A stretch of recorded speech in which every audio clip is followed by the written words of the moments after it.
நேயர்களுக்கு கல்வடங்கம் டாக்டர் சத்யநாராயண சர்மா பேசுகிறேன். வணக்கம். இன்னைக்கு நம்ம குரு அதிசார பயிற்சி பற்றி பார்க்கலாம். வழக்கமாக குரு பகவான் ஒரு ராசியில் 12 மாதம் சஞ்சாரம் செய்வார். இப்போ மிதுன ராசியில் சஞ்சாரம் செஞ்சுட்டு இருக்கார். ஆனால் திடீர்னு அக்டோபர் 18 தன்னுடைய சஞ்சாரத்தில் வேகத்தை கூட்டுகிறார். அதிசாரமாக வேகமாக மிதுன ராசியில் சஞ்சாரம் செய்ய வேண்டிய குரு பகவான் கடக ராசி வரைக்கும் வேகமாக போயிடுறார்.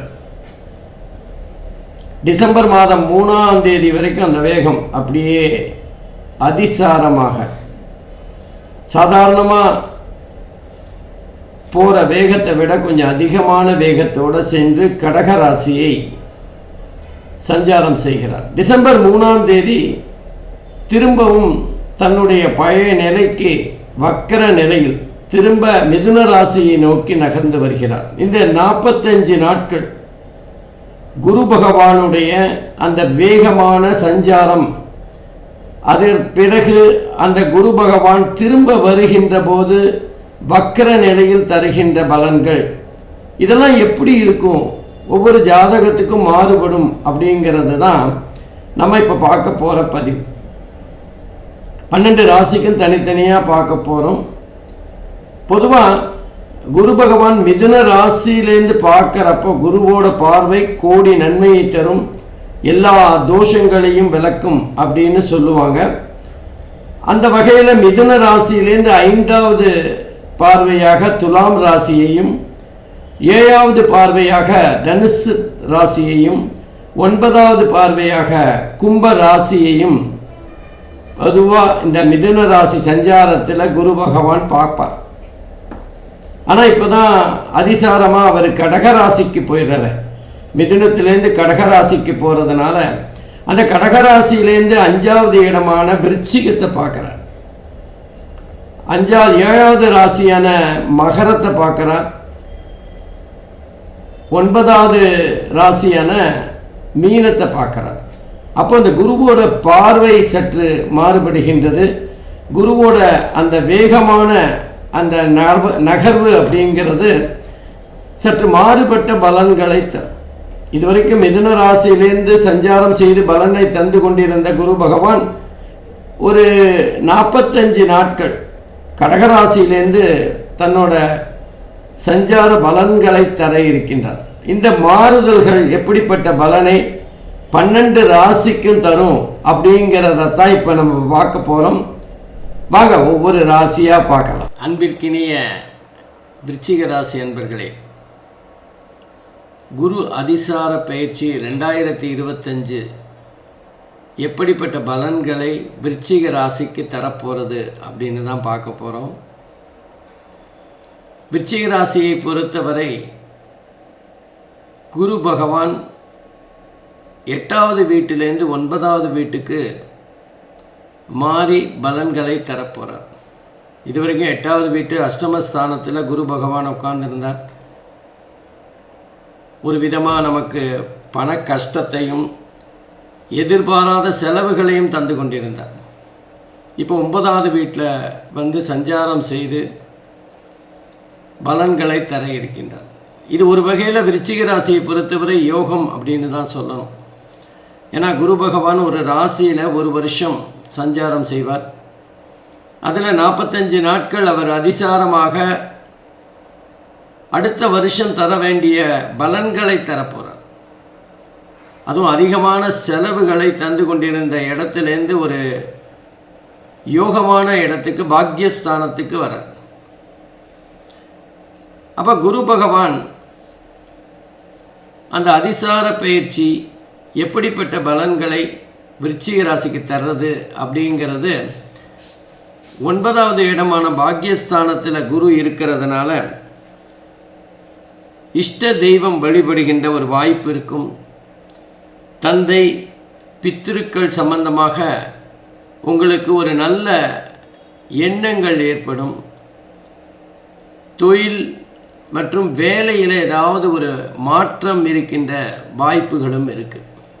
அல்லது குருவோட பார்வை இருக்கிறதுனால தொழில் அல்லது வேலையில் முன்னேற்றம் இருக்கும், ஒரு முக்கியத்துவம் இருக்கும். நீங்கள் எதிர்பார்த்ததை விட ஒரு நல்ல பதவி உங்களை தேடி வருகின்ற ஒரு சூழலை பார்க்கலாம்.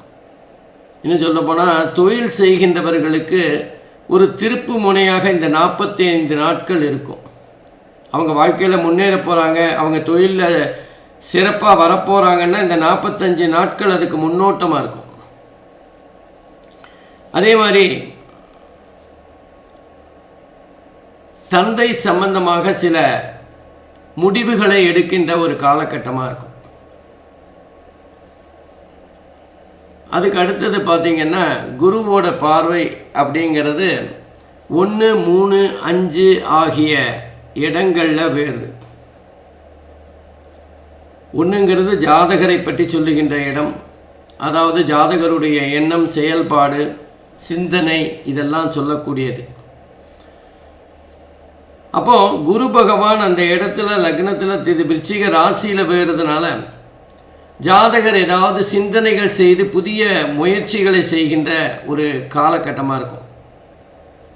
ஏதாவது புதிய வகையில் அவங்க சிந்திப்பாங்க. அவங்களுடைய சிந்தனை, எண்ணம் எல்லாமே வெற்றி பெறக்கூடியதாக இருக்கும். அவர்களுடைய முயற்சி மிக அற்புதமாக செயல்படுகின்ற ஒரு காலகட்டமாக இருக்கும். அதே மாதிரி 3வது வீடு முயற்சி ஸ்தானம், சகோதர ஸ்தானம், இளைய சகோதர ஸ்தானம்னு சொல்லுவாங்க. சகோதரர்கள் மூலமாக ஏதாவது ஆதாயம் வருகின்ற ஒரு காலகட்டமாக இருக்கும். குறிப்பாக முயற்சி ஸ்தானமானதால் கம்யூனிகேஷன், அதே மாதிரி தொலை தொடர்பு போன்ற விஷயங்களில் வேலை செய்கின்றவர்களுக்கு அல்லது அந்த மாதிரி படிப்பு படிக்கின்றவர்களுக்கு நல்ல முன்னேற்றம் இருக்கின்ற ஒரு காலகட்டமாக இருக்கும்.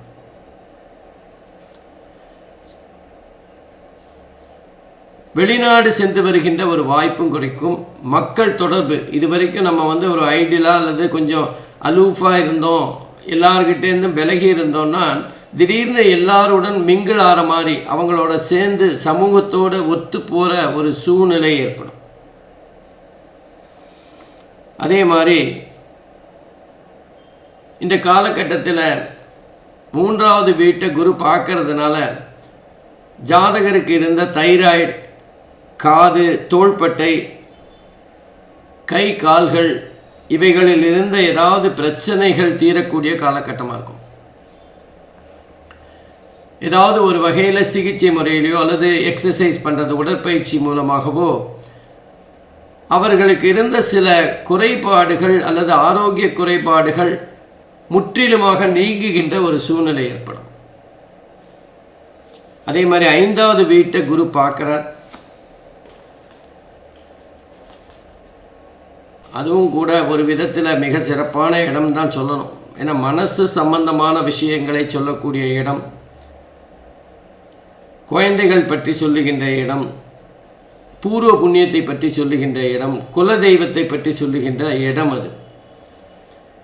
ஆகவே இந்த வகையில் அவங்களுக்கு மிகப்பெரிய மாற்றங்களை தரும். குழந்தைகள் முன்னேறது பார்க்கலாம், குழந்தைகள் மூலமாக ஏதாவது சந்தோஷ நிகழ்வுகள் நடக்கலாம், குலதெய்வ வழிபாடு நடக்கக்கூடிய வாய்ப்புகள் இருக்குது. அதே மாதிரி 5வது வீடு அப்படிங்கிறது ஷேர் மார்க்கெட் பற்றி சொல்லுகின்ற, ஷேர் மார்க்கெட் மூலமாக கொஞ்சம் ஆதாயம் வருகின்ற காலகட்டமாக இருக்கும்.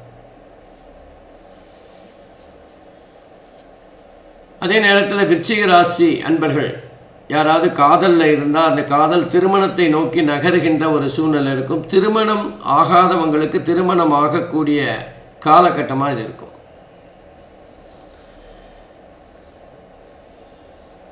அதே மாதிரி ஜாதகர் இந்த காலகட்டத்தில் பார்த்திங்கன்னா சைக்காலஜின்னு சொல்லுவோம், மனோ தத்துவம். அது மாதிரி மனோ தத்துவம் சார்ந்த பல விஷயங்களை ஜாதகர் தன்னுடைய வாழ்க்கையில் செயல்படுத்தக்கூடியவராக இருப்பார். நிறைய விஷயங்களை, காரண காரியங்களை தேடி புரிந்து கொள்ளுகின்ற ஒரு காலகட்டமாக இருக்கும். இன்னும் சொல்லப்போனால் சைக்காலஜி படிக்கின்ற, மனோ தத்துவம் படிக்கின்ற மாணவர்களுக்கு மிக அற்புதமான ஒரு திருப்பு முனையாக இந்த காலகட்டம் அமையும்.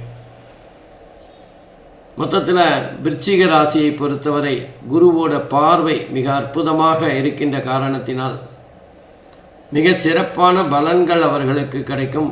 பொருளாதாரத்தில் நல்ல முன்னேற்றம் இருக்கும். ஏன்னா ஜாதகருடைய எதிர்பார்ப்புகள் எல்லாமே அவர்களுடைய சிந்தனை, எண்ணம், செயல்பாடுகள் எல்லாமே நிறைவேறக்கூடிய காலகட்டமாக இருக்கும். அது நம்ம நினைக்கிற விஷயங்கள் நடந்தாலே நமக்கு ஒரு சந்தோஷம் தானே. அந்த சந்தோஷம் மற்ற விஷயங்களில் எதிரொலிக்கக்கூடிய ஒரு நிலைமையை நீங்கள் பார்க்கலாம். தன்னை சுற்றி நல்லா இருந்தன குழந்தைகள் சம்பந்தமாகவும் முன்னேற்றம் இருக்கும். வருமானமும் நல்லாயிருக்கும். கணவன் மனைவி உறவு சிறப்பாக இருக்கும். அதுக்கப்புறம் நம்ம பொதுவாகவே இந்த குரு அதிசார பயிற்சி 45 நாட்களும் மிக சிறப்பாக இருக்கும். எல்லாத்தையும் விட மிக முக்கியமாக 8வது வீட்டில் சஞ்சாரம் செய்து கொண்டிருந்த குரு இப்போ 9வது வீட்டுக்கு வர்றதே ஒரு பெரிய ப்ளஸ் தான். நான் கஷ்டத்தை கொடுப்பேன்னு சொல்கிற ஒருத்தர் நன்மையை பண்ணால் நமக்கு எவ்வளோ ரெட்டிப்ப மகிழ்ச்சியோ அதே மாதிரி குருவோட சஞ்சாரம், அதிசார சஞ்சாரம் விருச்சிக ராசிக்கு அமக்கலமான பலனை தரப்போகிறது. நன்றி, வணக்கம், வாழ்க வளமுடன். ஸ்ரீ குபேரன் டிவியை பார்த்தமைக்கு நன்றிகள். மேலும் இது போன்ற தகவல்களை தெரிந்து கொள்ள ஸ்ரீ குபேரன் டிவியை சப்ஸ்கிரைப் செய்யுங்கள். மறக்காமல் பெல் ஐக்கானை கிளிக் செய்யுங்கள்.